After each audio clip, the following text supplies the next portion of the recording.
இப்போ இருக்கிற பார்க்கலாம் 1000 மடங்கு அதிகமாகுன்னு சொல்றாரு.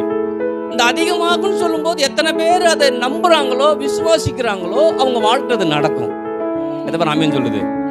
ஆமேன். அப்ப ஒரு வார்த்தை உங்க வாழ்க்கை நடக்கணும்னா நீங்க என்ன செய்யணும்? ஆபிரகாம் என்ன செஞ்சாரு? முதலாக ஆபிரகாமுடைய ஒரு நல்ல குணம், நல்ல எண்ணம், நல்ல காரியம் என்னன்னா தேவனுடைய வார்த்தைக்கு செவி கொடுக்கிறது. ஆண்டவர் வார்த்தையை இவன் கேட்டுதாலே சொல்றாரு, எப்பா கேட்டு கீழ்படிஞ்சல, இப்ப நான் சத்தியமா சொல்றேன், உன்னை வாழ வைக்க போறேன். அவர் பேர் ஆணையிடுறாரு. அப்ப யோசிச்சு பாருங்க, இன்னைக்கு உங்களை உயர்த்தும்படியா அவரே ஆணையிட்டு உங்களுக்கு கொடுத்த எல்லா வாக்குத்தத்தத்தையும் அவர் நிறைவேற்ற போதுமானவராய். ஆமென். தேவனுடைய வார்த்தை சொல்லுகிறது, மனுஷன் அப்பத்தினால மாத்திரமல்ல தேவனுடைய வாயிலிருந்து புறப்படுகிற ஒவ்வொரு வார்த்தையினாலும் பிழைப்பான் என்று எழுதியிருக்கிறது. இதில் எழுதியிருக்கிற வார்த்தைகளை நான் விசுவாசிக்கிறேன். இயேசுவின் நாமத்துல எல்லா நன்மைகளையும் பெற்றுக்கொள்வேன். ஆமென். திருப்போம் உபாகமம் 1ஆம் அதிகாரம் 11ஆம் வசனம். நீங்கள் இப்போது இருக்கிறதை பார்க்கிலும் 1000 மடங்கு அதிகமாகும்படி உங்கள் பிதாக்களின் தேவனாகிய கர்த்தர் உங்களுக்கு சொல்லியபடியே உங்களை ஆசீர்வதிப்பாராக. ஆமென். ஒரு அற்புதமான வாக்குத்தத்தத்தை கர்த்தர் இந்த வருஷத்துல, இந்த மாதத்துல கொடுத்திருக்கிறார். ஆமென். இந்த வாக்குத்தத்தம் உங்க வாழ்க்கையில பலிக்கணும்னா நாம் என்ன செய்யணும் அதை தான் பார்க்க இருக்கிறோம். ஆமென்.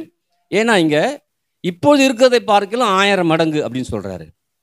நம்ம புதிய ஏற்பாடு சபையும் ஓரளவுக்கு கர்த்தருடைய பெரிதான கிருபையாலையும் தயவாலையும் இரக்கத்தாலையும் ஒரு பெரிய பலுகி பெருகுது. ஆமென். ஆனால் அந்த புதிய ஏற்பாடு சபையில எல்லாவற்றிலும் பெருகுன்னு கடவுள் விரும்புகிறார். அதான் யோவான் சொல்றது போல, பிரியமானவனே உன் ஆத்மா வாடுகிறது போல நீ எல்லாவற்றிலும். அப்ப இங்க வந்திருக்கிற ஒவ்வொரு பிள்ளைகளும் எல்லாவற்றிலும் பெருகுன்னு கடவுள் விரும்புகிறார். ஆமென். அப்ப இந்த வாக்குத்தத்தின் அடிப்படையில் சில அற்புதமான காரியங்களை பார்க்க இருக்கிறோம். அப்ப இங்க சொல்லும்போது இப்போது இருக்கிறதை பார்க்கலும் சொல்லும்போது, இப்ப இருக்கிற ஜனங்களே ஒரு மிகப்பெரிய அளவுல என்ன பண்றாங்க, இருக்கிறாங்க. ஆனா ஆண்டவர் சொல்றாரு, இன்னும் நீ பெருகுவ, இன்னும் நீ பழுகுவ, இன்னும் உன் வாழ்க்கையில இன்க்ரீஸ் ஆகணும், உன் குடும்பம் இன்க்ரீஸ் ஆகும், பிள்ளைகள் இன்க்ரீஸ் ஆகும்னு சொல்றாரு. அதான் இயர் ஆஃப் இன்க்ரீஸ்ன்னு சொல்லி வச்சு பார்த்துட்டு இருக்கிறோம். அப்ப இப்போ இருக்கிற பார்க்கலாம் 1000 மடங்கு அதிகமாகுன்னு சொல்றாரு. இந்த அதிகமாகுன்னு சொல்லும்போது எத்தனை பேர் அதை நம்புறாங்களோ, விசுவாசிக்கிறாங்களோ, அவங்க வாழ்க்கை அது நடக்கும். எதை ஆமேன் சொல்லுது? ஆமென்.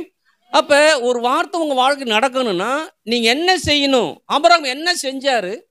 அதை நாம அதை செய்யும்போது ஈஸியா நம்ம வாழ்க்கை அது நடக்கும் அப்படிங்கிற காரியத்தை கற்றுக்கொள்ள இருக்கிறோம். ஒன்று, ஆபிரகாம் உடைய வாழ்க்கையில ஒரு மிகப்பெரிய ஆசீர்வாதம் வந்ததுக்கு காரணம் என்னன்னா, ஒரு பெருக்கம் வந்ததுக்கு காரணம் என்னன்னா, ஏன்னா ஆபிரகாமுடைய சந்ததிகள் இவர்கள் ஜனங்கள்.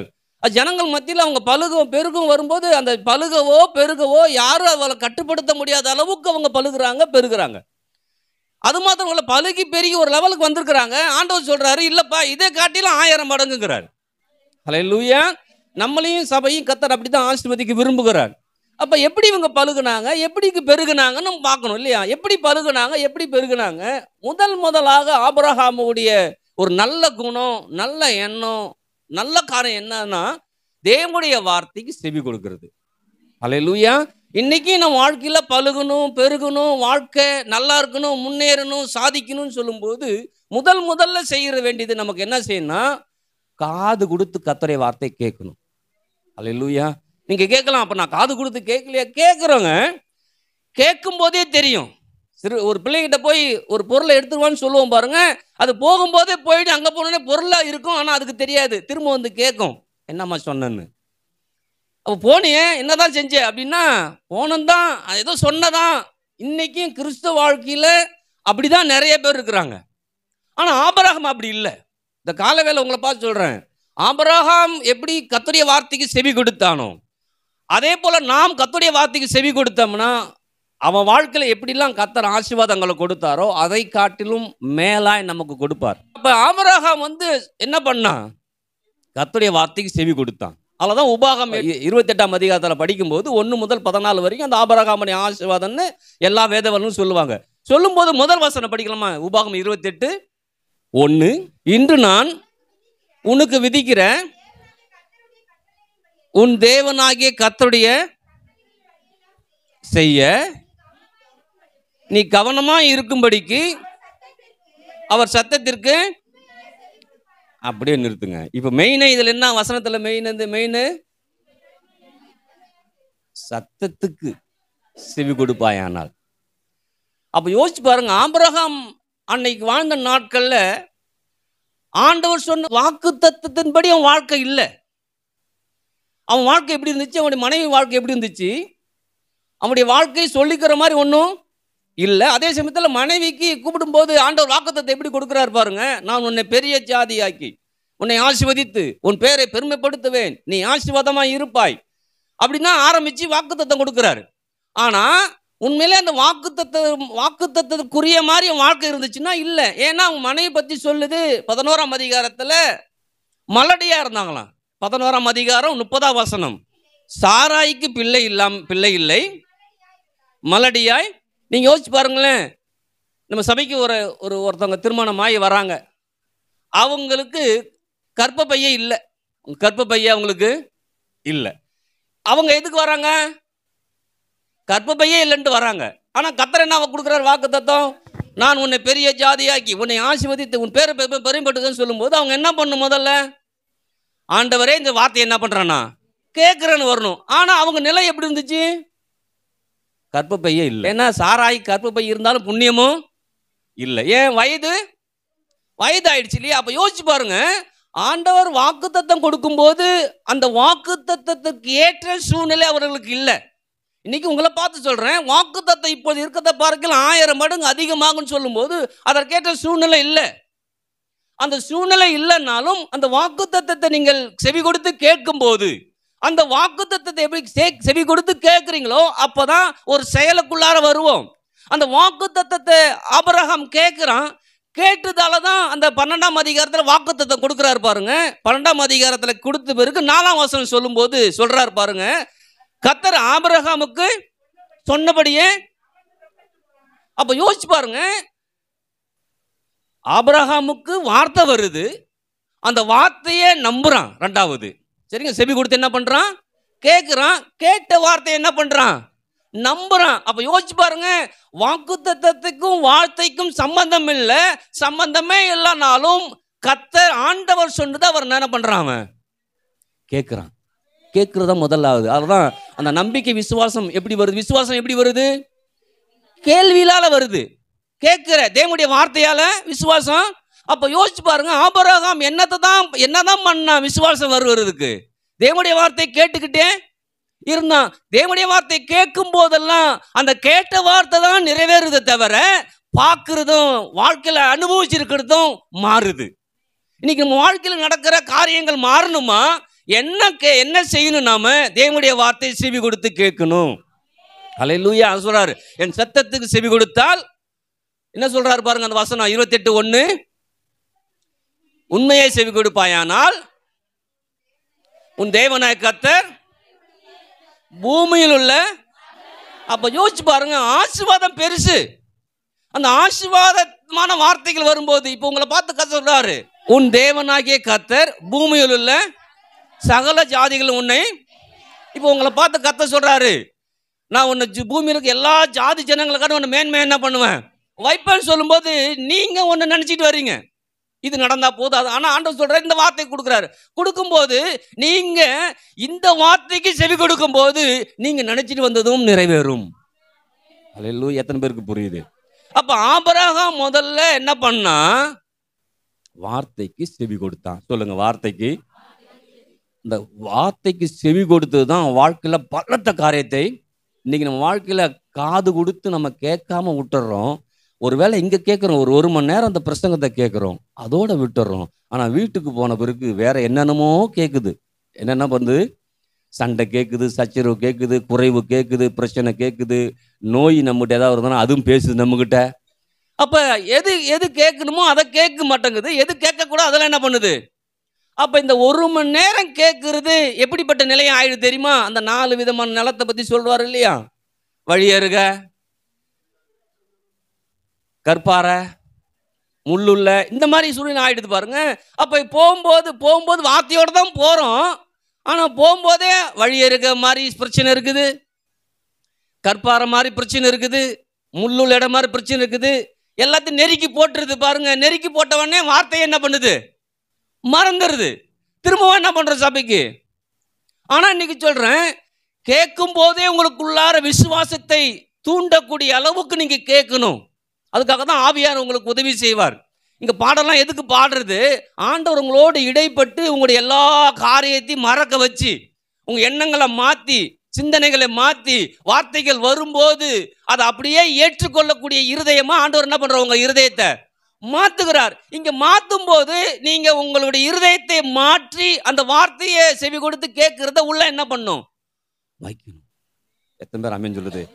அப்ப செவி கொடுத்து கேட்கறது ரொம்ப முக்கியம். அப்ப இங்கன்னு இல்லை, எப்பெல்லாம் உங்களுக்கு நேரங்கள் கிடைக்கிறதோ அப்ப எல்லாம் தேவனுடைய வார்த்தை கேட்டுக்கிட்டே பேசிக்கிட்டே என்ன பண்ணும்? அல்லேலூயா. அதுதான் சொல்ற அந்த 4 விதமான நிலத்தை சொல்றாரு. கேளுங்கள். அப்ப விதைக்கிறவன் ஒரு விதைக்க புறப்பட்டான் அப்படின்னு பேச ஆரம்பிக்கிறாரு. புரியுதுங்களா சொல்றது? கேளுங்க. நீ உங்களை பார்த்து கேளு. என்ன கேளு? ஆண்டவரே இந்த பிரச்சனை எப்படி மாறும் கேட்கறது இல்ல. கர்த்தாவே பிரச்சனையை மாற்றுவதற்குரிய வசனத்தை எனக்கு கொடு.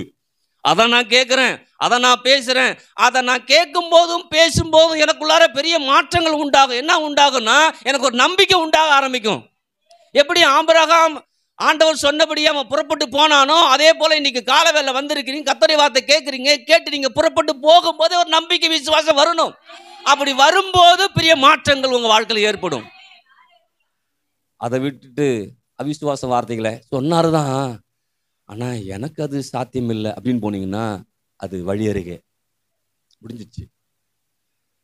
சொன்னாருதான், கொஞ்சம் கஷ்டம்தான், கற்பாறை சொன்னாருதான், அவருக்கு தெரியுமா, அது முள்ளு இடங்க. சொன்னாருதான், ஆனா கர்த்தருக்கு தெரியும் இந்த வார்த்தை.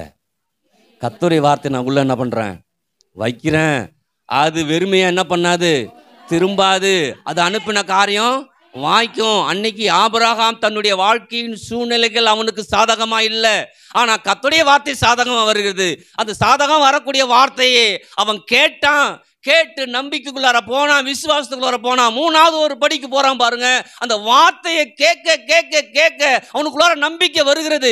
நம்பிக்கை வர வர அவனுக்கு விசுவாசம் அவனுக்குள்ளார உருவெடுக்க ஆரம்பிக்குது. உருவெடுக்க ஆரம்பிக்கும் போது அவனுக்குள்ளார ஒரு கீழ்ப்படுதல் வர ஆரம்பிக்குது. அல்லேலூயா. அதான் முதல் நாள் சொல்லும்போது சொன்னேன், வார்த்தைக்கும் அதாவது நம்பிக்கைக்கும் விசுவாசத்துக்கும் அந்த கீழ்ப்படுதலுக்கு ஒரு தொடர்பு இருக்குது. அந்த தொடர்பு கட் ஆயிடுச்சுன்னு வச்சுங்க. சில பேர் நம்பிக்கை மாத்திரம் இருந்துச்சுன்னா கீழ்ப்படுதல் வராது, ஆனா கீழ்ப்படுதல் இருந்துச்சுன்னா நம்பிக்கை வரும். 2 ஒன்னோட ஒன்று தொடர்புடையது. நம்பிக்கை இருந்தா கீழ்ப்படுதல் வரும், கீழ்ப்படுதல் இருந்தா நமக்கு என்ன பண்ணும்? நம்பிக்கை. அப்ப யோசிச்சு பாருங்க, இவனுக்கு நம்பிக்கையும் விசுவாசத்தையும் தூண்டக்கூடிய வார்த்தையை கேட்கிறான். கேட்கக்கூடிய வார்த்தையும் பெருசா என்றான். பெருசா எண்ணுதால அவன் வாழ்க்கை பெரிய நிலைக்கு மாற்றப்படுகிறது. எத்தனை பேர் ஆமென் சொல்றது? அல்லேலூயா. இன்னைக்கு ஆண்டவர் உங்களை பார்த்து சொல்றாரு, நீ பிரச்சனை வந்திருக்கிறியா, அவன் கண்ணீர் மாறுன்னு சொல்றாரு வச்சுங்க. சொல்றாரு இல்லையா? இனி தீங்க காண மாட்டாய் அப்படின்னு தான் சொல்றாரு. இனி தீங்கை காணாதிருப்பாய் அப்படின்னு சொல்றாரு இல்லையா? நீங்க சொல்றீங்க ஒரு பிரச்சனையே வந்திருக்கிறீங்க, ஆண்டவர் சொல்ற நீ தீங்கை காணாதிருப்பாய் அப்படின்னு சொல்லும்போது எதுதான் உங்களுக்கு வாக்குத்தத்தமா இருக்கணும்? நீங்க என்ன பார்த்துட்டு வந்திருக்கிறீங்க? நீங்க பார்த்துட்டு வந்தது அது. ஆனா சொல்ற நீ காணாதிருப்பான்னு சொல்லும் போது சொல்லணும், இதை தான் நான் நம்புறேன், இதை தான் நான் ஏற்றுக்கொள்கிறேன், இதையே நான் சொல்லிக்கிட்டே இருப்பேன், இதையே என் காது என்ன பண்ணும்? அல்லேலூயா. அதனாலதான் ஆண்டவர் ஆபிரகாம் அழைத்ததால ஒவ்வொரு முறையும் ஆண்டவர் ஆபிரகாம்கிட்ட பேசும்போது என்னத்தை தான் பேசுறாரு? வாக்குத்தத்தத்தை தான் பேசுறாரு. வாக்குத்தத்தை திரும்ப திரும்ப. ஏன் தெரியுமா? திரும்ப திரும்ப ஆபிரகாம் என்ன வேணும்? ஆபிரகாம் புள்ள வேணும் தான், ஆபிரகாமுக்கு பாதுகாப்பு வேணும் தான், ஆபிரகாம் நன்மை வேணும் தான். ஆனா அதெல்லாம் கொடுக்கக்கூடிய வார்த்தையை தான் திரும்ப திரும்ப கொடுக்கிறார். திரும்ப திரும்ப வார்த்தையை கொடுக்க கொடுக்க கொடுக்க தான் திரும்ப திரும்ப அவனுக்குள்ளார விசுவாசம் வர ஆரம்பிக்குது. திரும்ப திரும்ப விசுவாசம் வரும்போது தான் கீழ்படி ஆரம்பிக்கிறான். கீழ்படி ஆரம்பிக்கும் போதுதான் அவனுக்குள்ளார கர்த்தரை தொழுது கொள்ளக்கூடிய எண்ணம் வருது. நீங்க ஃபுல்லா கூட அடிக்கலாம், 11, 12 மட்டும் படிக்கலாம் ஆபிரகாம் பத்தி. ஆண்டவர் அவனு சொல்லவே இல்லை. அல்லேலூயா. தன்னுடைய மகனை பலியிட கொடுக்கும் போதாவது சொல்றாரு, பலியிட கொடுன்னு சொல்றாரு. ஆனா என்னை நீ தொழுது கொள்ளுன்னு ஆண்டவர் அவன்கிட்ட சொல்லவே இல்லை. இன்னைக்கு உங்களை பார்த்து சொல்றேன். இப்போ நம்மளாவது சொல்றோம் 10 மணிக்கு ஆராதனை, 6 மணிக்கு பைபிள் ஸ்டடி, சாயந்தரம் 6 மணிக்கு நம்ம வர போறது கிடையாது. ஆனா அங்க எப்பா வாக்குத்தத்தை கொடுத்துட்டேன், சொன்னபடி வரியா, வந்த பிறகு என்ன ஆராதிப்பியா? சொல்லவே இல்லை. அவன் ஆராதிக்கிறான். ஏன்னா அவனுக்கு தெரியும் அந்த ஆண்டவர் எப்படிப்பட்டவர் என்று. இன்னைக்கு அதான் சொல்றேன், நீங்க வர வேணாலும் வரக்கூடிய ஒரு நாட்களுக்குள்ளார கர்த்தர் நடத்துவார். அல்லேலூயா. இன்னைக்கு நீங்க முடிவு பண்ணும், வாரம் நான் என்ன பண்ணுவேன், ஆராதனைக்கு ஒரு நாள் கூட எப்பெல்லாம் சபை திறக்குது அப்பெல்லாம் உள்ள என்ன பண்ணுவேன். ஏன் தெரியுமா? ஆபிரகாம் கர்த்தருடைய நாமத்தை தொழுது கொண்டான். தொழுது கொண்டதால என்ன நடந்தது தெரியுமா? அழகா அன்னைக்கு சீனிவாச பிரதர் சொன்னா தெரியுமா? எல்லாம் அவரை விட்டு போயிடுச்சு, ஆனா அவர் நாமம் விட்டு அவரை விட்டு என்ன பண்ணல, போகல. அப்ப யோசிச்சு பாருங்க, இவன்ட்ட எதுவுமே இல்லை. கர்த்தருடைய வார்த்தைக்கு செவி கொடுக்கிறான், எதுவுமே இல்லை. அந்த வார்த்தையை நம்புறான், எதுவும் இல்லை. அந்த வார்த்தைக்கு விசுவாசிக்கிறான், எதுவுமே இல்லை. அந்த வார்த்தைக்கு கீழ்படுகிறான், எதுவுமே இல்லை. கர்த்தரை தொழுது கொள்ளுகிறான். அல்லேலூயா, அல்லேலூயா. எத்தனை பேர் ஆமென் சொல்றது? தொழுது கொண்ட பிறகுதான் அவனுக்கு கர்த்தர் பெரிய ஓப்பன் பண்ணி கொடுக்குறாரு பாருங்க. ஒரு பெரிய நன்மைகள் அவனுக்குள்ளார வர ஆரம்பிக்குது. அல்லேலூயா. ரெண்டாவது அவனுக்குள்ளார ஒரு பெரிய பாதுகாப்பு வர ஆரம்பிக்குது. அந்த 13ஆம் அதிகாரத்தில் பார்த்தீங்கன்னா தெரியும். ராஜா தன்னுடைய மனைவியை கொண்டு போயிடுறான் இல்லையா? ஆபிரகாம் மனைவி ராஜா கொண்டு போயிடுறான். அல்லேலூயா. கொண்டு போன பிறகு நன்மை வருது. ஃபர்ஸ்ட் ஆடு மாடு கழுது எல்லாம் அவனுக்கு வருது. வேலைக்காரங்க வராங்க இல்லையா? அது நன்மை தான். ஆனால் ரெண்டாவது பார்க்கும்போது பார்த்தோன்னா ஒரு மிகப்பெரிய பாதுகாப்பு. மனைவியை கொண்டு போயிட்டான், ராஜாக்கிட்டேருந்து அவனை மீட்கவே முடியாது. ஆனால் ராஜாதி ராஜா மீட்டு கொண்டு வருகிறார். உங்களுக்கு நன்மை வேணுமா, பாதுகாப்பு வேணுமா, இந்த கர்த்தருடைய நாமத்தை தொழுது கொண்டே இருங்க. அல்லேலூயா. கர்த்தர் ஆமென் சொல்லுது. அப்போ ஆபிரகாம் செவி கொடுத்தான். ரெண்டாவது அவனுக்குள்ளார விசுவாசம் நம்பிக்கையும் வந்தது. அது வரும்போதே முடிவு பண்ணிட்டான், ஆண்டவருக்கு நான் கீழ்படுகிறேன். அவன் என்ன சொன்னாலும் நான் என்ன பண்றேன், செய்யறேன். கீழ்படி ஆரம்பிக்கிறான். கீழ்படி ஆரம்பிக்கிறது மாத்திரம் அல்ல, கர்த்தர் நாமத்தை என்ன பண்றான், தொழுது கொள்ளுகிறான். ஐந்தாவது ஒரு காரியம் செய்யறான், அவரை எப்பயுமே கனம் பண்றான். அல்லேலூயா. என்ன பண்றான், இந்த 5 விதமான காரியங்களை அவன் தொடர்ந்து செய்து கொண்டு வரும்போது தான் பார்க்கறான். பழுகவும் பெருகவும் பிள்ளையே இருக்க பிறக்காது. ஏன்னா மலடி, என்னது மல்லடியா இருக்கிற அந்த சாராய்க்கு பிள்ளை உண்டாகுது. அல்லேலூயா. சரித்திரம் மாற்றப்படுகிறது. ஆபிராம் என்றால் ஒண்ணுமே இல்லைன்னு அர்த்தம். ஆபிரகாம் என்ன அநேக ஜாதிகளுக்கு தகப்பன் வைக்கிறார். அப்ப யோசிச்சு பாருங்க, இன்னைக்கு நம்ம வாழ்க்கையில ஒண்ணுமே இல்லை. இப்போ 10 வருஷம் ஆகி 11 வருஷம் 12 வருஷம் போறேன் பாருங்களேன். உண்மையில நான் பார்க்குறேன், எதெல்லாம் இல்லாமல் இருந்துச்சோ அதெல்லாம் இருக்குது. எதெல்லாம் யோசிச்சுமோ அது இருக்காம என்ன பண்ணுது. ஆனா நீங்க யோசிச்சு பாருங்க, இந்த 11 வருஷத்துல என்ன ஆண்டவர் செஞ்சார் அப்படின்னு ஒரு நாள் மூடிட்டோமான சபையை. இன்னைக்கு வேணாம்ப்பா, நேற்று ஜெபம் பண்ணோம், கர்த்தர் ஒன்றும் கொடுக்கல, இந்த வாரம் லீவு, எல்லாரும் வீட்டுக்கு போயிடுங்க, யாரும் சபைக்கு வராதிங்க அப்படி சொன்னோம். யார் வரீங்களோ யார் வரலையோ கர்த்தர் வந்துடுறாரு, ஆராதிக்க ஆரம்பிக்கிறோம். இன்னைக்கு நீங்களும் தான், பாஸ்டர் வராரோ சிஸ்டர் வராங்களோ சபை திறந்துருக்குதா, நான் கர்த்தர் ஆராதிக்க வருவேன். அல்லேலூயா. ஏன்னா கர்த்தர் தான் உங்களையும் ஆசீர்வதிக்கணும், என்னையும் ஆசீர்வதிக்கணும். கர்த்தர் உங்களை ஆசீர்வதிக்க போதுமானவராக இருக்கிறார். அப்ப கர்த்தரண்டையில வந்து கர்த்தருடைய வார்த்தை கேட்டு அதுக்கு கீழ்ப்படிந்து கர்த்தரை கனம் பண்ணு சொல்லும் போது, நான் தசம காணிக்கும் போது சொல்ல, கர்த்தரை நம்புறதே ஒரு பெரிய கனம் பண்றது. அல்லேலூயா. கர்த்தருக்கு மரியாதை கொடுக்குறான். ஏன்னா ஆண்டவர் சொல்லி ஆராதிக்க சொல்ல, ஆபிரகாமே மோரிய தேசத்துக்கு மலைக்கு போய் உன் மகனை பலி கொடுன்னு சொன்னாரு. அறிவுக்கு எட்டாத ஒரு காரியம் அவனுக்கு புரிய ஆரம்பிக்குது. ஏன்னா கேட்ட வார்த்தைகள் அப்படிப்பட்டது. இன்னைக்கு நீங்களும் நானும் கேட்கக்கூடிய சத்தியங்கள் சாதாரணமானது அல்ல, அசாதாரணமான காரியத்தை செய்து. ஆனா கேட்ட சத்தியத்தை நம்பக்கூடிய அளவுக்கு கேட்கிறோமா? அப்படி கேட்டுட்டா மாறும். ஏன்னா இயேசு கிறிஸ்து வாழ்ந்த நாட்கள்ல இயேசுவை யாரும் ஏற்றுக்கொள்ளவே இல்லை. அவங்க அற்புதத்தை வேணா ஏற்றுக்கிட்டாங்க, யாரும் ஏற்றுக்கவே இல்லை இல்லைங்களா? ஆரம்ப நாட்களில் அந்த யோவான் ஸ்நானகன் வந்து ஜனங்கள்லாம் ரட்சிக்கப்பட்டு வரும்போது, ஜனங்கள் சுவிசேஷம் சொல்லி எல்லாரும் வருவான் இல்லையா? வரும்போது எப்படி கூப்பிடுவான் அந்த யோவான் ஸ்நானகன் கூப்பிடும்போது? இப்போ சபைக்கு ஒருத்தவங்க வராங்க, நான் வந்து விரியன் பாம்பு குட்டிக்கலன்னா எப்படி இருக்கு அவங்களுக்கு? என்னையா பாசிட்டிவ் இவரு, விரியன் பாம்பு குட்டிக்கலன்றாரு அப்படின்னு தானே யோசிக்குவாங்க. ஆனால் அங்கே அப்படி யாரும் யோசிக்கவே இல்லை. ஏன் அப்படின்னா அதற்கு முன்பு வரைக்கும் யாரும் இயேசுவை ஏற்றுக்கொள்ளவே இல்லை, இயேசுவை நம்பவே இல்லை. ஆனா ஒரு மனுஷன் யோவான் ஸ்நானகன் எழுந்து இயேசுவை பற்றி சொல்லும் போது, அந்த சொல்லக்கூடிய வார்த்தை அவங்களுக்குள்ளார போய் கேட்கக்கூடிய காதுகளுக்கு இருந்தால கேட்டு அவங்களுக்குள்ள ஒரு பெரிய மாற்றம் வருது. மாற்றம் வருதால ஐயோ இந்த பாவத்தில் என்ன பண்ணணும், விடுதலை ஆகணும், இந்த பிரச்சனை விடுதலை ஆகணும்னு சொல்லி அவர்களே வராங்க. இன்னைக்கு இந்த வாரம் ஞானஸ்தான ஆராதனை அறிவிப்புலாம் இல்லை. நம்ம அறிவிப்பு சொல்கிறோம், ஞானஸ்தானம் எடுக்கிறதுக்கு நம்ம அறிவிப்புலாம் கொடுக்குறோம். அன்னைக்கு அறிவிப்பே இல்லை. வரவங்கள திட்டுற மாதிரி இருக்குது. விரியன் பாம்பு குட்டிகளே அப்படின்னா, இது வரைக்கும் விரியன் பாம்பு குட்டிகளுக்கு காது கேட்காத மாதிரி இருந்தீங்கல்ல, காது கேட்காத மாதிரியே வாழ்ந்தீங்க இத்தனை நாளா. இன்னைக்கு உங்களுக்கு காதுக்கு கேட்டிருக்குதுல்ல, வாங்க. அல்லேலூயா. விஷத்தன்மையில பேசல, காது கேட்காத மாதிரியே வாழ்ந்துட்டீங்க. கர்த்தரை நம்பாம இன்னைக்கு வாங்க, கர்த்தரை நம்புங்க, கர்த்தருக்காக வாழ ஆரம்பிங்க. கர்த்தர் உங்களை வாழ வைப்பார். இன்னைக்கு உங்களை வரைக்கும் நீங்கள் கேட்ட சத்தியங்கள் சரியா உங்களுக்கு விளங்கலன்னா விரியம் பாவம் மாதிரி உட்காந்துருக்குறோம். யாருக்கோ சொல்றாரு போல் இருக்கு, எதையோ சொல்றாரு, அவர் சொந்த கதையா இருக்கும் போல் இருக்கு. என் கதை நிறையா இருக்குது, சொந்த கதை சொன்னா சாயந்தரம் வரைக்கும் சொல்லிட்டு இருப்போம், அம்மா கதை இருக்குது.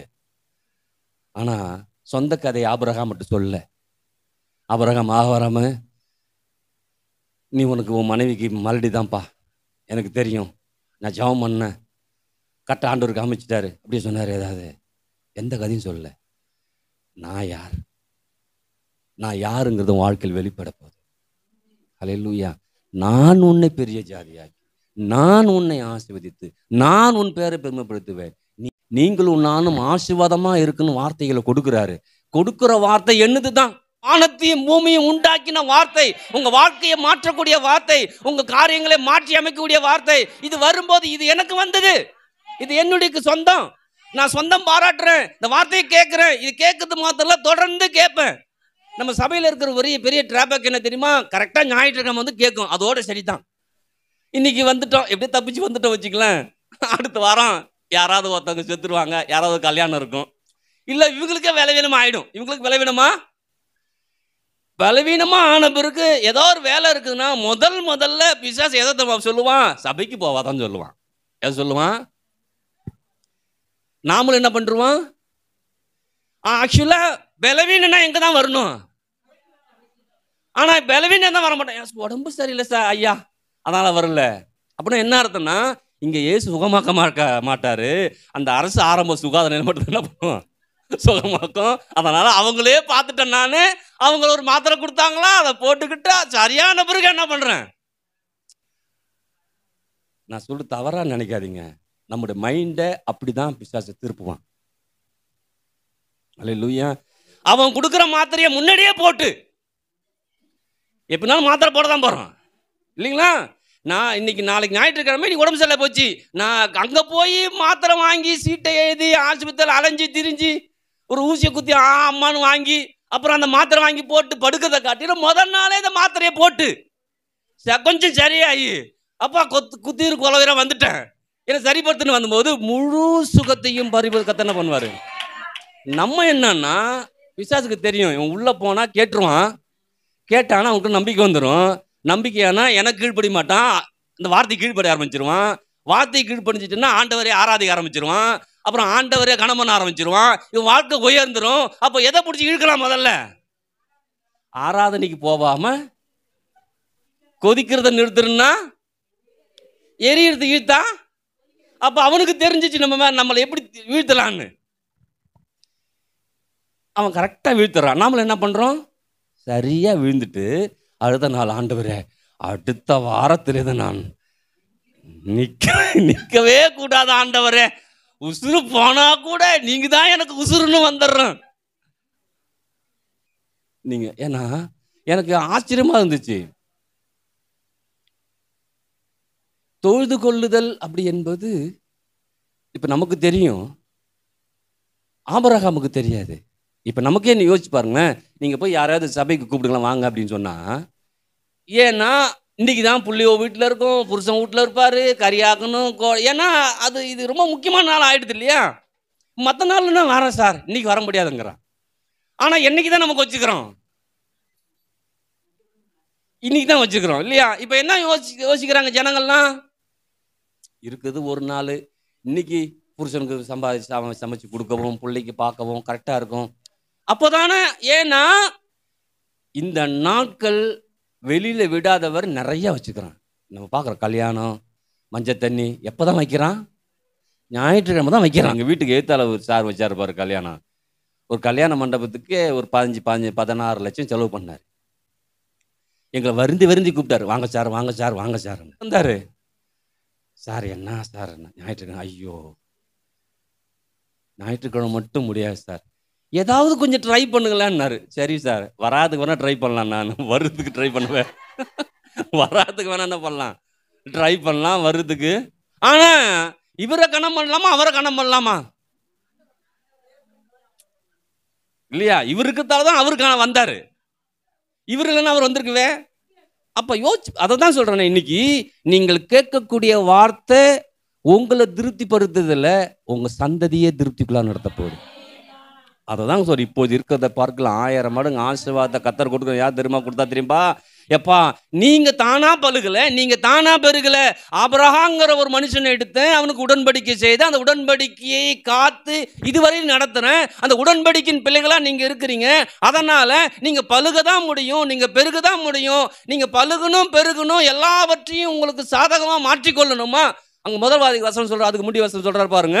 உங்களுக்காக கர்த்தர் ஒரு தேசத்தை பார்த்து வச்சிருக்காரு, பாலும் தேனும் ஓடு தேசம் இருக்காரு வச்சிருக்காரு. அந்த இடத்த சுதந்தரிக்கணுமா? நீங்க சுதந்தரிக்கணும்னா செவி கொடுக்கணும். அல்லேலூயா. எத்தனை ஆமென் சொல்றது? அப்ப ஜாதிகளை எல்லாத்த காட்டிலும் நான் உயர்ந்திருக்க முடியுமா? உயர்ந்திருக்க முடியும். நான் என்ன பண்ணணும்? கவனமா செவி கொடுக்கணும். அல்லேலூயா. இங்க மாத்திரமல்ல, நீங்க எப்பெல்லாம் ஃப்ரீயா இருக்கிறீங்க, எப்பெல்லாம் உங்களுக்கு நேரங்கள் கிடைக்குதோ அப்ப எல்லாம் கர்த்தருடைய வார்த்தை கேட்டுக்கிட்டே இருக்கணும். அப்படி கேட்டுட்டோம்னா, திரும்ப சொல்றேன், அந்த புதிய ஏற்பாடு சபை சிதம்பரத்தில் இருக்க சபையா யாரும் அடிச்சுக்க முடியாது. அல்லேலூயா. உண்மையை சொல்றேன், ஏன்னா கேட்கிற வார்த்தைகள் அப்படிப்பட்டது. ஆமென். கேட்கிற வார்த்தை நீங்க சும்மா இருக்கும், அது சும்மா இருக்காது. அல்லேலூயா. நீங்க கேட்கக்கூடிய வார்த்தை நீங்க மட்டும் சும்மா தூங்கிட்டு இருப்பீங்க, அந்த வார்த்தை வேலை செஞ்சுட்டே என்ன பண்ணும்? இருக்கும். அப்ப நீங்க கேட்கிறது ரொம்ப கவனமா என்ன பண்ணும்? எத்தனை பேர் ஆமென் சொல்றது? அப்ப ஆபிரகாம் கவனமா கேட்டான். சொல்லுவாங்கல்ல, கருத்தா கேட்டான். என்ன பண்ணா? கருத்தா. எலியாவை சொல்லும்போது இல்லையா, எலியா நம்ம போல பாடுள்ள மனுஷன், ஆனா கருத்தா ஜெபம் பண்ணானா. என்ன பண்ணானா? பாடு நினைச்சிட்டு விட்டுல. ஆமா அவ்வளவுதான், வண்டி போயிட்டே இருக்கிறேன், விழுந்திருந்தான் நானும் விழதான் போறேன், அப்படிலாம் போகல. வண்டி விழுந்தோம், ஆனா நான் விழ மாட்டேன். எது மாதிரி புரியுது? சொல்லுவாங்களே, வாழ்க்கைன்னா அப்படிதான் இருக்கும், கஷ்ட நஷ்டம் தான் இருக்கும் அப்படிதான் உங்களுக்கு சொல்லுவாங்க. நீங்க சொல்லுவாங்க கஷ்ட நஷ்டம் இருக்குதான், ஆனா எனக்கு இருக்காது.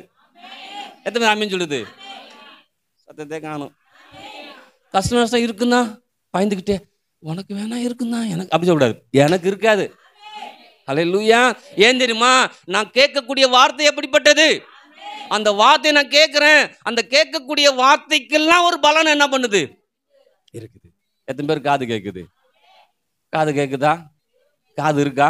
இல்லை அங்கே அந்த சட்ட மாட்டத்தில் கைட்டி மாட்டி வந்துட்டீங்களா? சில பேர் அப்படிதான் உட்காந்துருப்பாங்க. யாருனாலும் சொல்லு, 10 மணிக்கு ஆரம்பிச்சு 12 மணிக்கு விட்டுருவார் ஐயா. நான் 12 மணிக்கு அது அப்படின்னு உட்காந்துருப்பாங்க. ஏன் விடுவாங்களா? நான் மட்டும் நம்ம சோத்திரையா வந்துட்டேன் ஐயா, நல்லா இருக்கு. அது இல்லை, நான் வந்தேன்னா சும்மா நான் போவேன். அல்லேலூயா.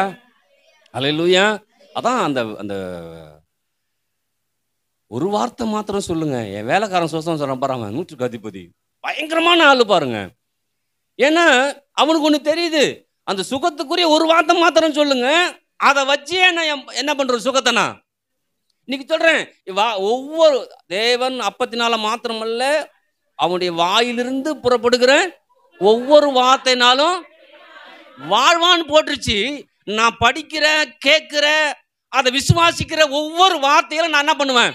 வாழ்வன் தான். வாழ்வது அதிக நிச்சயம், நான் முன்னேறுவது அதிக நிச்சயம். ஆமென். இப்போ உங்களை பார்த்து கேட்குறாங்க, நீ ரைட்டு இயேசு நம்பிட்ட, உன் பிள்ளை எப்படி? ஐயோ சருக்கு அடிச்சிடும் உடனே. பிள்ளை என்ன பண்ணுறோம்? என் பிள்ளையும் வாழும். என் பிள்ளை என்ன பண்ணும்? எத்தனை பேர் ஆமென் சொல்லுது? சவாலதான் சொல்றேன், என் பிள்ளை என்ன பண்ணும்? அல்லேலூயா. அப்ப யாரு கேட்கணும்? முதல்ல நான் கேட்கணும். சொல்லுங்க, நான் கேட்கணும், நான் கேட்கணும். அல்லேலூயா. இப்ப நமக்கு என்னன்னா, நீ கொஞ்சம் கேள, நீ கொஞ்சம் கேள, அது சொல்லுது. சொல்றால, பண்டிகைகளுக்கு முன்னாடி முத்துக்களை போடாத. ஏன்? பண்டிகை தெரியுமா முத்துவா? சோறா சொத்தான்னு தெரியுமா? அது தெரியாது. எதை போட்டாலும் போய் பிள்ளைக்கு ஒன்றும் தெரியல, ஆண்டரை பற்றி தெரியல, வார்த்தை பற்றி தெரியல. அதுகிட்ட போய் திணிச்சோன்னா அது என்ன பண்ணும்? உன்னோட வச்சுக்க, நீனாச்சு ஆண்டர் வச்சுக்குது. நம்மள என்ன பண்ணுறோம்? ஆண்டர் சொல்ல தப்பா சொல்லாத. அவன் சொல்லுனாலும் தப்பா தான் நினச்சி தான் போவான், தெரியுமா? ஆனால் நீங்கள் கேட்டு கேட்டு கேட்டு கேட்டு அந்த வார்த்தையை உள்ள வச்சு அதை நீங்கள் பேச பேச பேச ஆபிரகாம் அப்படி தான் செஞ்சான். இப்படி செஞ்சுதான் தான் புள்ள கேட்டுச்சு. ஹல்லேலூயா. புள்ளையும் கேட்டுச்சு, பேர புள்ளையும் கேட்டுச்சு. ஹல்லேலூயா. அப்போ யோசிச்சு பாருங்க, இன்னைக்கு கர்த்தர் நம்மளை பார்த்து சொல்றாரு, எப்பா நீ கேளு. சொல்லுங்க, நான் கேட்குறேன். ஆண்டவரே சொல்றாரு, கர்த்தாவே சொல்லும், அடியேன் கேட்குறேன், அடியேன் கேட்குறேன். ஹல்லேலூயா. அப்போ கேட்கக்கூடிய காதை கொடுத்துருக்கிறாரு, பேசக்கூடிய நாவை கொடுத்துருக்கிறாரு. நான் கேட்கவும் பேசவும், நான் கேட்கவும் பேசவும், பேச பேச விசுவாசம் வளர ஆரம்பிக்கும். விசுவாசம் எப்படி என்னத்த செய்யும் தெரியுமா? மலைகளை பெயர் தெரியும். உங்க கண்ணு முடி எது மலையா உங்களுக்கு தெரியுதோ அதான் சொல்றாரு பாருங்க. இயேசுக்கு சொல்லும்போது, எவனாயும் மலையை பார்த்து நீ பெயர்ந்து சமுத்திரத்திலே தள்ளுண்டு போ என்று சொன்னா அது என்ன பண்ணுமா? எது போகும்? மலை போகும். அல்லேலூயா. எத்தனை பேர் ஆமென் சொல்றது? அப்ப இன்னைக்கு நீங்க பார்க்கணும், மலையா நான் பேச போறேன். பேசும்போது இப்படி சொல்றது, மலையே போன்னு சொல்றது இல்ல, வார்த்தை சொல்லுது, இயேசுவின் நாமத்தில் என்ன பண்றேன். எத்தனை பேர் ஆமென் சொல்றது? அப்ப ஆபிரகாம் பாருங்க, வயசானா கூட காதை கிளியரா வச்சிருந்துருக்கான். வயசு ஆகி போச்சு, 75 வயசு ஆகி போச்சு இல்லையா? அப்புறம் 100 வயசு ஆகி போச்சு. ஆனா காது மட்டும் கரெக்டா என்ன பேசுறான்னு கேட்டுட்டே என்ன பண்றான் இருக்கிறான். கேட்கிற வார்த்தையை நம்ப ஆரம்பிக்கிறான். அப்படி நம்பக்கூடிய நிலை இல்லைன்னா கூட நம்புறான். அதான் சொல்றது, நம்புவதற்கு ஏதுவில்லாம இருந்தும் அதை நம்பிக்கையோட விசுவாசத்துல என்ன பண்ணானா. அப்பா இன்னைக்கு உங்க வாழ்க்கையில நம்பிக்கையே இல்லை, நீங்க நல்லா இருப்பீங்க, நம்பிக்கை இல்லை, உங்க பிள்ளைகள் நம்ப வாழும் நல்லா, இது நம்பிக்கையே இல்லையா? நம்புங்க. சொல்லுங்க, நம்பிக்கையே இல்லையா? நமக்கு பக்கத்தில் சொல்லுங்க, நம்பிக்கையே இல்லையா? நல்லா வருவேன், மேலே வருவேன், முன்னேறுவேன், கடனை அடைப்போம், கடன் கொடுக்குறோம், மாறுவேன். நம்பிக்கை இல்லையா? நம்புங்க. வாழ்க்கை மாறும், குடும்பம் மாறும், பிள்ளைகள் மாறிடும், சூழ்நிலைகள் மாறும். ஆபிரகாம் போல எல்லா நன்மைகளும் உங்களை சேரும். கர்த்தர் உங்களை கூட வந்துக்கிட்டே இருப்பாரு. ஆமென். அந்த 1ஆம் தேதி சொன்ன ஞாபகம் இருக்குங்களா? ஆண்டவர் வார்த்தைக்கு செவி கொடுத்துட்டான். செவி கொடுத்த பிறகு ஆண்டவர் பின்னாடியே போயிட்டு இருக்கிறாரு. நீங்க யோசிச்சு பாருங்க, அந்த சராசரி உண்டாக்குன கடவுள் வயதான 100 வயசு ஆள்கிட்ட போயிட்டு பேசிட்டே இருக்கிறாரு, சொல்லிக்கிட்டே இருக்கிறாரு. ஏன் அப்படின்னா, அந்த செவி திறனை பத்தி அவனுக்கு புரிஞ்சிச்சு. இவன் கேட்டுட்டான், வந்துட்டான், வாழ்க்கையை பயணம் ஆரம்பிச்சுட்டான். பயணம் ஆரம்பிக்கும் போது குழப்பங்கள் வருகிறது. குழப்பம் வராமல் இருக்காது. ஏன்னா பிசாசுடைய வேலை என்ன? குழப்பறதுல நம்பர் 1 அவன். இன்னைக்கு நிறைய பேர் அப்படியே பிசாசுக்கு துணையா இருக்கிறவங்க இருக்கிறாங்க, குழப்பிக்கிட்டே இருப்போம். எதை பார்த்தாலும் இதனால ஒரு குழப்பம் வந்துடும். ஏதாவது ஒரு யோசிப்போம், ஒன்று குழப்பம் வந்துடும், அப்படியே அப்செட் ஆகி உட்காந்துருவான். அப்போ நீங்கள் முடிவு பண்ணிடணும், இது நான் குழம்புல, அவன் என்னை குழப்பிக்கிட்டு என்ன பண்ணுறான் இருக்கிறான். நான் தெளிகிறது எங்கே தான் போகிறது? ஆண்டவரே இவன் நான் குழப்பிக்கிட்டே இருக்கிறான், நீங்கள் கொஞ்சம் தெளிவாக என்ன பண்ணுங்க, என்னோட பேசுங்க ஆண்டவரே. பேசுகிற தேவன். ஹல்லேலூயா. எத்தனை பேர் ஆமென் சொல்றது? அப்போ அவர் பேசும்போது அவர் நம்ம வாழ்க்கையில் நன்மையை தரக்கூடிய விதத்தில் தான் பேசுவாரை தவிர நமக்கு தீமை வரக்கூடிய விதத்தில் பேசவே மாட்டார். எத்தனை ஆமென் சொல்றது? அப்போ ஆபிரகாம் தேவனுடைய வார்த்தைக்கு கீழ்ப்படிஞ்சான். அவன் வாழ்க்கையில் ஆசீர்வாதங்கள் பெருக ஆரம்பிச்சிச்சு, சந்ததிகள்லாம் ஆசீர்வாதம் இருந்துச்சு. ஆமென். இன்னைக்கு ஒரு வேலை திரும்ப ஞாபகப்படுத்துகிறவங்களுக்கு, ஆண்டவர் நம்பி வந்திருப்போம், ஒன்று நடந்திருக்கும், ஒன்று நடக்காமல் என்ன பண்ணிருக்கோம். ஏதோ ஒரு காரியம் நடந்திருக்கும், ஒன்று நடக்காமலே இது வரைக்கும் கிடக்குது. இதையும் அப்படி பார்க்குறேன், 10 வருஷம் ஆச்சுன்றவர், 5 வருஷம் ஆச்சு, இது ஆச்சுன்னு நான் அதை யோசிச்சேன். 11 வருஷம் முடிச்சு 12 வருஷம் போயிடுச்சு. ஆபிரகாமுக்கு ஆண்டவரே நீங்கள் புள்ள இல்லாமல் இருக்குதுங்க, எல்லாத்துக்கும் கொடுத்துட்டு பிள்ளைய கொடுத்துட்டீங்க, இப்போ எனக்கு பிள்ளைய கொடுத்துட்டீங்க, ஆனால் எல்லாமே என்ன பண்ணல, கொஞ்சம் மாறி ஒருத்தருக்கு அப்படி தான் இருக்கு இல்லையா? சில பேருக்கு வேலை கிடைச்சிரும், ஆனால் கடன் கிடையாமல் இருக்கும். ஏதோ ஒன்று இருக்கும், ஏதோ ஒன்று இருந்துகிட்டே இருக்கும். கர்த்தர் அதை தான் மாற்ற விரும்புகிறார். அதை குறித்து சத்தியத்தை என்ன பண்ணும், அதை கொடுத்துட்டு ஏண்டவரே பிள்ளைய கொடுத்த, ஏண்டவரே பிள்ளைய கொடுத்துட்டு கேட்கக்கூடாது. ஆண்டவரே பிள்ளைய கொடுத்துருக்கீங்களே, பிள்ளைக்குரிய தேவைகள்லாம் கொடுங்க. இப்போ என்னன்னா, என் பிள்ளைய கொடுத்த என்ன, நம்ம எங்கள் காலத்தில் உங்களை இந்த பிள்ளைய பெற்றதுக்கு கல்லை பெற்றுருந்தா கூட 4 துணி எடுத்து அடிச்சிருக்கலாம். 4 துணி எடுத்து போன அந்த கல்லில் அடிச்சிருக்கலாம். இது பெத்தது வேஸ்டா போச்சுன்னு நினைச்சிட்டு இருக்கிறோம். ஆனா கர்த்தர் சொல்றாரு, நான் மறுபடியும் பிறந்திருக்கேன். அதுக்காக ஜெயிக்க போறேன்னு சொல்லிருக்கேன். நான் மறுபடியும் பிறந்திருக்கிறேன். நான் எங்க அம்மா வயிற்றிலிருந்து பிறந்ததில் வேணா நான் தோல்வி அடைஞ்சிருக்கலாம். பிசாசு என்ன மூழ்கடிச்சிட்டான். வாழ்க்கைன்னா என்னன்னு தெரியாம, குடும்பம்னா என்னன்னு தெரியாம, பிள்ளைகள் எல்லாரும் மூழ்கடிச்சிட்டான். ஆனா இங்க வந்து திரும்பி ஆண்டவர் என்ன பண்றாரு? தூக்கி நிறுத்திட்டார். அல்லேலூயா. எத்தனை பேர் ஆமென் சொல்றது? கர்த்தருடைய வார்த்தையை நம்பும்போது, கேட்கும்போது நான் இன்னைக்கு பார்க்குறேன். ஒரு நல்ல குடும்பம் உருவாகி, ஒரு நல்ல பிள்ளைகள் உருவாகி, நல்ல ஊழியம் உருவாகி, இன்னைக்கு உங்கெல்லாம் கர்த்தர் என்ன பண்ணிருக்காரு? ஒரு மிகப்பெரிய உறவுகளை கர்த்தர் என்ன பண்ணிருக்காரு? நான் இன்னைக்கு யோசிச்சு பார்க்குறேன். அன்னவரே அன்னைக்கு ஒன்றும் அப்படி ஒன்றும் சொல்லிக்கிற மாதிரி ஒன்றும் கிடையாது. சொல்லிக்கிற மாதிரி ஒன்றுமே கிடையாது. ஒன்றும் இல்லாத குடும்பம்னு சொல்லவும் முடியாது. ஆனால் ஒன்றுமே வேணாம், கர்த்தர் தான் வரும்போது கர்த்தரை நின்று காரியத்தை செய்யறதை நான் பார்க்குறேன் பாருங்க. இவங்களை பார்த்து அதான் சொல்கிறேன். இந்த வார்த்தைக்கு மாத்திரம் செவி கொடுங்க. என்ன இருக்குது என்ன இல்லை. அந்த நாட்கள்லாம் இந்த ப்ரேயருக்கு முடி 6 இது வரைக்கும் நானாவே சொல்ல மாட்டேன் பாஸ்டிங் ப்ரேயர்னு. அப்படியே ஒப்புலே ஓட்டுருவோம் பாருங்க. எனக்கு ஆண்டவர் உணர்த்தினார். அந்த நாளில் அப்புறம் உபவாசம் எனக்கு ஆண்டவர் இடைப்படும் போது, எப்பா நான் வந்து முன்னே சொல்லிட்டேன், நல்ல வேலை சொல்லிட்டேன். எப்பா நான் வந்து 5 நாள் பாஸ்டிங் ப்ரேயர் இருக்க போகிறேன். ஒரு வேளை தான் இருப்பேன், அதுக்கு மேலே சுத்த விட்டு வராது. ஆண்டவர் ஜெபம் பண்ணிட்டோம், பாஸ்டிங் ப்ரேயர் இருக்கிறேன்னு சொல்லிட்டேன். இவனு என் பொண்டாட்டிக்கு வேற சந்தோஷமாயிட்டா. ஏன்னா ஜபர்னாவே அவருக்கு உற்சாகம் கொடுப்பா, எனக்கு என்னால் ஒத்துழைப்பு கொடுத்துருவா. சரி நீ ஆண்டவர் நல்ல காரியத்தை கற்றுக்க பேசிக்க அப்படின்னு சொல்லுவார். நானும் ஒரு வேலையும் கிடையாது, நான் ஜெபம் பண்ணுறது இப்படி தான் போயிட்டு இருந்து பாருங்க. 5 நாள் பாஸ்டிங் ப்ரேயரு. பார்த்தா பாஸ்டிங் ப்ரேயருக்கு ட்ரைக்காக பாஸ்டிங் ப்ரேயர் போட்ட மாதிரி ஆகிப்போச்சு. வாழ்க்கை ட்ரை ஆகி போச்சு. அந்த ஜெயவர்தனில் பாஸ்டருடைய மீட்டிங் முடிச்சுட்டு வரும்போது கடைசியாக 2000 இருந்துச்சு. எவ்வளோ இருந்துச்சு? 2000 தான் கையில் இருந்துச்சு. அந்த ஆஃபரிங் எல்லாம் முடிச்சு வேனுக்கு போய் வேனுக்கு அதெல்லாம் அது வேற கதை. 2000 இருந்துச்சு. உண்மையில் இது வரைக்கும் எந்த பாஸ்டருக்கும் நான் ஆஃபரிங் 2000 கொடுத்ததே கிடையாது. அதுதான் இருந்தது. அவர்கிட்ட எடுத்து கொடுத்து அவரை பஸ் ஏற்றி விட்டேன். கிளம்பி போயிட்டாரு பாருங்க. பாஸ்டிங் அடுத்த நாள்லேருந்து இருக்கிறார். அதாவது செவ்வாய், புதன், வியாழன், வெள்ளி, சனி 5 நாள் பாஸ்டிங் ப்ரேயர். உண்மையிலே சொல்கிறேன், வாழ்க்கையில் அந்த நாள் மறக்க முடியாது. ஆனால் மறக்கக்கூடிய அளவுக்கு கர்த்தர் நடத்துகிறார். காலை ஏந்திருந்தா ஒன்றும் கிடையாது. செவ்வாய்க்கிழமை கீரை சாம்பார், புதன்கிழமை கீரை சாம்பார், வியாழக்கிழமை கீரை சாம்பார், வெள்ளிக்கிழமை கீரை சாம்பார், சனிக்கிழமை கீரை சாம்பார். ஏன்னா இருந்த 2000 அப்படியே கொடுத்தாச்சு. இருந்த 2000 அப்படியே ஆஃபரிங் கொடுத்தாச்சு. ஒட்டு எல்லாம் அக்கௌண்ட்டில் இருக்கிறது. நான் இப்பவுமே ஒரு 500 வச்சுருப்பேன். அந்த எதை வச்சுருப்பேன். ஏன்னா எப்போயாவது பெட்ரோல் போட்டுறது எனக்கு அவசியம் தேவைப்படுன்னு அதை வச்சுருப்பேன். ஒன்றும் கிடையாது, ட்ரை. 56 ரூபா இருந்துச்சு. அப்போ பார்க்குறேன், நான் ஒரு ஆளும் ஒரு வீட்டில் யாரும் ஒரு மூச்சு கூட இல்லை. ஒன்று கூட ஏன் எதுக்கு என்ன ஒன்றும் இல்லை. ஆனால் கரெக்டாக டெய்லி சமையல் ஆகிடும். டெய்லி கீரை சாம்பார் தான். உண்மையில் சொல்கிறேன், ஆண்டவரே வசனங்கள் அன்னைக்கு பேசுன மாதிரி, அந்த 5 நாட்கள் பேசுன மாதிரி நான் இது வரைக்கும் வாழ்நாள பேசுனதே கிடையாது. யார்கிட்டையும் கேட்கக்கூடாது. ஆண்டவரே நீங்கள் யாரை கொண்டு என்னை ஆசீர்வதிக்க விரும்புகிறீங்களோ என்னை புதிய ஊற்றுகளை உருவாக்குங்க, புதிய நம்பிக்கையை உருவாக்குங்க. ஏன்னா புது வருஷத்துக்குள்ளார போகிறேன். நான் 11ஆம் வருஷம் முடிச்சு 12ஆம் வருஷத்துக்கு போகிறேன். 12ஆம் வருஷம் போகும்போது நான் பஞ்சத்துலேயும் கஷ்டத்துலேயும் போகக்கூடாது. நான் நிறைவில் போகணும், பெருக்கத்தில் போகணும். நான் இனிமேட்டு இந்த மாதிரி வறுமையை நான் பார்க்கவே கூடாது. இப்படி தான் போனேன். ஆனால் இருக்கிற எவ்வளோ வறுமையாக வருமோ அவ்வளோ வறுமை. சாம்பி சொல்லுவார், தர தட்டிடுச்சாம்பார்.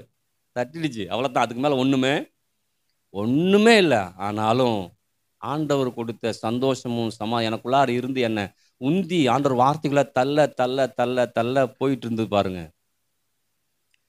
அப்புறம் தான் ஒருத்தர் ஃபோன் பண்ணேன், பிரதர் கத்திரனோட இடைப்பட்டார், உங்கள் அக்கௌண்ட் நம்பர் கொடுங்கன்னாரு. அப்போ தான் யோசித்தேன், நான் எந்த அளவுக்கு வார்த்தையை கேட்குறனோ, எந்த அளவுக்கு நம்புறனோ, எந்த அளவுக்கு விசுவாசிக்கிறனோ, எந்த அளவுக்கு அந்த வார்த்தை கீழ்படுகிறனோ, எந்த அளவுக்கு கத்தரை நான் தொழுது கொள்ளுகிறனோ, எந்த அளவுக்கு கத்தரை கனம் பண்ணுறனோ, அந்த அளவுக்கு கத்தரை என்னை ஆசீர்வதிக்க விரும்புகிறேன். நீங்கள் அதான் உங்களை பார்த்து சொல்கிறேன், வறுமையா? அப்போ தான் நான் யோசிச்சு பார்த்தேன், ஆண்டவரே ஜனங்கள்ட்ட சொல்கிறேன், நான் இருக்கிறத வச்சு வாழ சொல்கிறேன். ஞாபகம் இருக்குங்களா உங்களுக்கு? இங்கே வாங்காதீங்க, அங்கே வாங்காதீங்க, இவ்வளோதான் இருக்குதா, ரசம் தானா, சாப்பிடுங்க. ஏன்னா பவுல் கற்றுக்கிட்டாரு, மனரம்மையாக இருக்க கற்றுக்கிட்டேன். அப்போ கத்தர் பாருங்க உண்மையில. ஏன்னா கேட்குற வார்த்தை அந்த கேட்குற வார்த்தை உள்ளே போகணும். உள்ளே போகிற வார்த்தையை நம்ப ஆரம்பிக்கணும். நம்பும்போது அவ்வளோ பிரச்சனை இருக்கும். ஆனால் அந்த பிரச்சனை மத்தியில் அந்த வார்த்தையை மாத்திரம் பிடிச்சிடுங்க. வார்த்தை உங்களை மேலே கொண்டு வந்து என்ன பண்ணும்? உங்களை கஷ்டப்பட சொல்லல. அதுக்காக நான் கஷ்டப்பட்டுட்டேன், நீங்கள் கஷ்டப்பட்டு சொல்ல வரல. கஷ்டத்தின் மத்தியில் வார்த்தையை பிடிச்சிட்டு நில்லுங்கன்னு சொல்கிறேன். அல்லேலூயா. இப்படி தான் நான் யோசிச்சு பார்த்தேன். இப்படி தான் ஆபிரகாம் நின்னான். இப்படி தான் ஆபிரகாம் நின்னான். வாய்ப்பே கிடையாது, வாய்ப்பே கிடையாது. வாய்ப்புகள் இல்லாத ஆபிரகாமுக்கு கர்த்தர் வாய்ப்புகளை ஏற்படுத்தி கொடுக்குறார். ஏன்னா மலடி இல்லாமல் இருந்தால் கூட பிள்ளை பெற்றிருக்கலாம்ல. மலடினே முத்திரை கொத்துட்டாங்க. முத்திரை கொத்துன பிறகு எப்படி பிள்ளை பிறக்கும்? அப்போ இவ்வளோ கடுமையான சூழ்நிலையில், இவ்வளோ கஷ்டமான சூழ்நிலை ஆபிரகாம் எதை தான் நம்பினா? கர்த்தருடைய வார்த்தையை நம்பினா. அந்த வாக்குத்தத்தம் வரும்போது இதில் அந்த பிரச்சனை மத்தியில் வாக்குத்தத்தம் மட்டும் கொடுத்துட்டாரு ஆண்டவர். ஏர் ஆஃப் இன்க்ரீஸ்ன்னு கொடுத்துட்டாரு. இன்க்ரீஸ்ன்னு சொல்லிட்டாரு. ஆனால் இங்கே டிகிரீஸில் மைனஸில் என்ன பண்ணுது? மைனஸில் போயிட்டு இருக்குது. மைனஸில் போகிறது எப்படி நான் ப்ளஸ்ஸாக மாற்றுறது? ஆபிரகாம் சாதாரணமாக அவன் பழுகலை, சாதாரணமாக பெருகலை. அவன் வலியும் வேதனையும் கஷ்டமும் நெருக்கமும் போராட்டமும் மத்தியில் தான் சென்றான். அல்லேலூயா. அப்போ அதனூட செல்றான். ஆனால் கர்த்தருடைய வார்த்தையை மாத்திரம் அவன் விட்டு விலகாமல் செல்றான். விலகினா கூட திரும்ப பிடிச்சிக்கிறான். ஏன்னா மனுஷனுக்குள்ளார சில இயல்புகள் இருக்கும். சில நேரம் நம்ப முடியும், சில நம்ப முடியாது. ஆனால் நம்ப முடியாத சூழ்நிலையாக இருந்தால் கூட திரும்ப ஒட்டியாந்துடணும். அப்படிதான் ஆபிரகாம். நம்ப முடியாத சூழ்நிலை போகுது, அப்படியே போயிடுறான். ஆனால் திரும்ப வரான். ஏன்னா கர்த்தர் பாருங்க அவனை விடவே இல்லை. இன்னைக்கு சொல்றேன், உங்களையும் என்னையும் கர்த்தர் விடவே மாட்டார். போனா கூட திரும்ப அழைக்கிறாரு, போனா கூட திரும்ப அழைக்கிறாரு. சும்மா பாருங்களேன், போகும்போது லோத்துடைய பட்டணம், சோதம் குமார பட்டணத்தை அழிக்க போறாரு இல்லைங்களா? நேரம் போகலாம், அழிச்சிட்டு போகலாம், போகலாம் பட்டணத்தை பார்த்து அழிச்சிட்டு போற. நேரம் வந்து ஆபிரகாமை சந்திச்சுட்டு இல்லையா, சந்திச்சுட்டு ஆபிரகாமுக்கு அந்த 3 பேர் வந்து வாக்குத்தத்தத்தை நினைப்பூட்டு நான் திரும்ப வருவேன், அதுபோது உனக்கு ஒரு குழந்தை பிறக்குன்னு சொல்லிவிட்டு தான் சோதம் குமாரக்க போறாங்க. வாலின்ற, அதாவது ஆண்டவரே அவரே வந்து இறங்கி காரியங்களை செய்கிறார். ஏன்னா அன்னைக்கு ஆபிரகாம் சொன்னபடியே புறப்பட்டு வந்துட்டான் என்னை நம்பி. அதனால இவன் எங்க போனாலும் என் பின்னாடி என்ன பண்ணுவான், அவன் பின்னாடி நான் என்ன பண்ணுவேன். அன்னைக்கு அவன் வந்ததால இன்னைக்கு ஆண்டவரம் பின்னாடி போறாரு. இன்னைக்கு உங்க சொல்றேன், இன்னைக்கு நீங்களும் நானும் இந்த கர்த்தரை நம்பி வந்துட்டோம்னா கர்த்தர் உங்க கூடவே வருவார். கூடவே வந்து என்னென்ன காரியங்கள் இருக்குதோ அதை எல்லாவற்றையும் கர்த்தர் என்ன பண்ணுவாரு, மாற்றினார். அப்படிதான் அன்னைக்கு இருந்த என்னுடைய சூழ்நிலையை ஆண்டவர் மாத்தினார். நீ உங்களை பார்த்து அதான் சொல்றேன், உங்க சூழ்நிலை பெருசு கிடையாது, ஆண்டவர் பெருசு. அல்லேலூயா. ஆண்டவர் அவனுக்கு பிடிச்சிச்சு, ஆண்டவருக்கு அவனை பிடிச்சிச்சு ஆபிரகாம.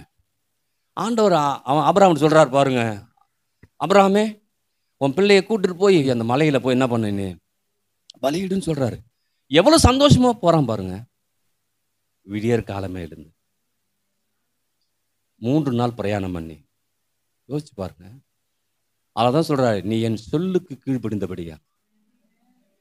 ஏன்னா சொன்னது வந்து நீ என்ன வந்து என் நாமத்தை தொழுது கொள்ளு அப்படின்னு சொல்லி தான் போயிருக்கலாம். நீ நான் சொல்ற இடத்துல வந்து உன் மகனை பலியிடுன்னு சொல்றாரு. ஒரு மகனை பலியிடுப்பதற்கு அவன் காலமே எழுந்திருந்து கிளம்பி 3 நாள் பிரயாணம் பண்ணி போய் அங்க என்ன சொன்னாரோ அது அப்படியே என்ன பண்றான், முடியுமா? அதான் ஒரு பிரசங்க சொன்னார் பாருங்க, நம்மெல்லாம் சொன்னோம்னா என்ன பண்ணுவோம், ஆண்டவரே தூங்கிட்டேன் ஆண்டவரே, அதனால என்னை மன்னிச்சிருங்க ஆண்டவரே, நாளைக்கு கரெக்டாக செஞ்சிடறேன். ஆபிரகாம் அப்படி இல்லை, தூக்கமே வரல. ஏன் தெரியுமா? ஆபிரகாமுக்கு ஆண்டவர் பேர்ல அவ்வளோ உசுறு, அவ்வளோ நம்பிக்கை, அவ்வளோ விசுவாசம். ஆண்டவர் சொல்லிட்டாருன்னா அதை என்ன பண்ணுவாரு, செய்வார். அதனாலதான் தனக்கு உசுரா இருக்கிற பிள்ளைய கொடுக்குறான். ஏன்னா பிள்ளைய காட்டிலும் ஆண்டவர் அவனுக்கு உசுறு. அதனால ஆண்டவர் சொல்றாரு, உன் ஏகசுதன் என்றும் பாராமல் உன் புள்ளதான் உனக்கு உசுருப்பா, ஆனா அவனையே உனக்கு எனக்காக நீ கொடுக்கப்படும் போது அதை காட்டிலும் மேலானவனை உனக்கு கொடுக்க போதுமான கடவுளை என்ன பண்றேன். அதான் கடவுள் வரும்போது கடவுள் கொடுக்கிறதன்படி கொடுக்கிறவர் அல்ல, அதுக்கு மேல கொடுக்கிறவர், அவர் லெவலுக்கு கொடுக்கிறார். அல்லேலூயா. அப்ப யோசிச்சு பாரு, 22:18 அப்படியே சொல்றாரு. அதை படிச்சு முடிச்சிரும். நீ என் சொல்லுக்கு கீழ்ப்படிந்தபடியால் சகல ஜாதிகளும் ஆசீர்வதிக்கப்படும் என்றும். யார் பேர்ல? ஆண்டவர் வார்த்தையை இவன் கேட்டுதாலே சொல்றாரு, எப்பா கேட்டு கீழ்ப்படிஞ்சல, இப்ப நான் சத்தியமா சொல்றேன், உன்னை வாழ வைக்க போறேன். அவர் பேர்ல ஆணையிடுறாரு. அப்ப யோசிச்சு பாருங்க, இன்னைக்கு உங்களை உயர்த்தும்படியாய் அவரே ஆணையிட்டு உங்களுக்கு கொடுத்த எல்லா வாக்குத்தத்தத்தையும் அவர் நிறைவேற்ற போதுமானவராய். ஆமென். அப்ப கஷ்டமோ பிரச்சனையோ நெருக்கமோ இது இல்லையோ அது இல்லையோ எதுவுமே கிடையாது. கர்த்தரை விட்டு என்ன பிரிப்பதற்கு வேற எதுவுமே ஆமென் சொல்றது. அதான் இன்னைக்கு நல்லா கேளுங்க, கர்த்தரை வார்த்தை அதிகமா கேளுங்க, படிங்க, அதை பத்தி பேசுங்க, அதை குறித்து தியானிங்க, அதை குறித்து நம்ப ஆரம்பிக்கும் போது கர்த்தர் பலத்த காரியத்தை இங்க இருக்கிற ஒவ்வொருத்தையும் கர்த்தர் அதிபதியா மாத்துவார். அல்லேலூயா. சாதாரண தேவன் அல்ல, அசாதாரணமான காரியங்களை. ஆமா, நீங்க படிச்சிருக்கணும் படிக்கணும்னு வித்தியாசமே இல்லை. நீங்க படிங்க, தப்பே கிடையாது. ஆனா படிச்சிருந்தாதான் எனக்கு கொஞ்சம் தெரிஞ்சாதான் ஆண்டவரா இல்லை. அப்படிப்பட்ட கடவுள் இல்லவே. எப்படிப்பட்ட சொல்லுது, எவனையும் மேன்மைப்படுத்த என்னாலா. நீ படிச்சிருக்கியா படிக்கலையா, என்ன நம்புறியா, என் சத்தத்தை கேட்கிறியா, அதுக்கு கீழ்படுறியா, என்னை தொழுது கொள்ளுகிறியா, எனக்காக வாழ ஆரம்பிக்க, என்ன கனம் பண்றியா, நான் நீ எப்பெல்லாம் இதெல்லாம் நீ செய்யறியோப்பா, அதற்குரிய பலன் நான் என்ன பண்ணுவேன். நீங்க உங்களை பார்த்து அதான் சொல்றாரு, உன்னை வாழாக்காம தலையாக்குவேன், கீழாக்காம மேல வைப்பேன். ஒவ்வொருத்தரையும் ஒவ்வொரு ஸ்தானத்துல வச்சுக்கிறார். நமக்கு தெரியாது இன்னைக்கு என் பிள்ளை எப்படி இருக்குன்னு. கர்த்தர் அதை குறிச்சு வச்சுட்டாரு. அதுல ஓடுறது என் வேலை, அதை விசுவாசிக்கிறது என் பிள்ளையோட வேலை, அதை நம்புறது என் பிள்ளை வேலை. அதை லெகுவா போலாம். எப்படி போலாம்? லெகுவா சொல்லுங்க, லெகுவா. நீ கஷ்டப்பட வேணாம், நான் கஷ்டப்பட வேணாம், எல்லா கஷ்டத்தையும் அவர் பட்டிருக்கிறார். அல்லேலூயா. அப்ப இன்னைக்கு முடிவு பண்ணும், நான் என்ன பண்ணணும் ஆண்டவரே, நான் வசனத்தை கேட்கிறேன் ஆண்டவரே. அதுதான் பைபிள், இரவும் பகலும் வார்த்தையை தியானிக்கிற மனுஷன் எல்லாவற்றாலும் ஆசீர்வதிக்கப்பட்டவன். பாக்கியவான்னா சும்மா ஒண்ணு மட்டும் இல்லை, எல்லாவற்றாலும் ஆசீர்வதிக்கப்பட்டவனா இருப்பான். அவன் வீட்டுல ஆசீர்வாதம் தங்கி இருக்கும். யார் வீட்டுல தங்கி இருக்கும்? என் வீட்டுல உங்க தங்கி இருக்கும். பாக்கியவான்கள் என்பது எல்லாவற்றாலும் ஆசீர்வதிக்கப்பட்டவன். என் குடும்பம் அப்படிதான் இருக்கும், உங்க குடும்பம் அப்படிதான் இருக்கும், வித்தியாசம் இல்லை. ஆண்டவர் பாரபட்சம் பார்த்து கொடுக்கிறவர் அல்ல. உங்களுக்கு ஒரு மாதிரி எனக்கு ஒரு மாதிரி கொடுக்கிறவர் அல்ல, எல்லாருக்கும் நிறைவாய் கொடுக்கிறவர். எதை பேர் அமீன் சொல்றது? இப்போது இருக்கிறத பார்க்கலாம் 1000 மடங்கு அதிகமாக்குறது அவர் வேலை, விசுவாசிக்கிறது என் வேலை. அல்லேலூயா. நீங்க யோசிச்சு பாருங்க. அதுலதான் இந்த ஜெயிக்கிறத சொல்லியிருக்கிறேன். தேவனால் பிறப்பதெல்லாம் உலகத்தை ஜெயிக்கும் நம்முடைய விசுவாசமே. அப்படின்னா என்ன? நம்மளை மேன்மை பாராட்டுறாரு. உன் விசுவாசம் உன்னை ஜெயிக்க வைக்குங்கிறாரு. நீ கத்த உங்களை பார்த்து அதான் சொல்றாரு, கண்டிப்பா என் சொல்லுக்கு நீ கீழ்ப்படிந்தபடியா. எப்படி அவங்க பழுகுனாங்களோ பெருகுனாங்களோ, எல்லாரும் இயக்கத்தை விதத்தில் வாழ்ந்தாங்களோ, அதே போல 1000 மடங்கு அதிகமாகும்படி என்னுடைய தகப்பன் சொன்ன வார்த்தையின்படியாக தகப்பன் செய்ய எங்க அப்பா செய்ய போதுமானவராக இருக்கிறார். உங்க அப்பா செய்ய போதுமானவராக இருக்கிறார். நீங்க சத்தத்தை மாத்திரம் கேளுங்க, சத்தம் போட்டு பேசுங்க வாக்குத்தத்தத்தை. உங்களுக்கு எவ்வளோ வேகம் இருக்குதோ முன்னேறணும்னு, அவ்வளோ வேகத்துல வார்த்தைகளை பேசுங்க. அப்ப விசுவாசத்தையும் அவரே கொடுத்துட்டு இல்லையா, விசுவாசத்தை தூக்குறவரும் அவரே கொடுத்துட்டு அவர் நம்மளை மெச்சுக்கிறாரு. அல்லேலூயா. நீ விசுவாசத்துல வந்துடுடா, நீ முன்னேறிடுவான்னு சொல்றாரு. எத்தனை பேர் ஆமென் சொல்றது? அப்ப உலகம் நம்மளை மட்டம் தட்டும், ஆனா கர்த்தர் நம்மளை மட்டம் தட்டுறவர்கள தட்டி கொடுத்து உயர்த்துகிறவர். ஆமென். அல்லேலூயா. எத்தனை பேர் ஆமென் சொல்றது? எழுந்திருக்கலாமா?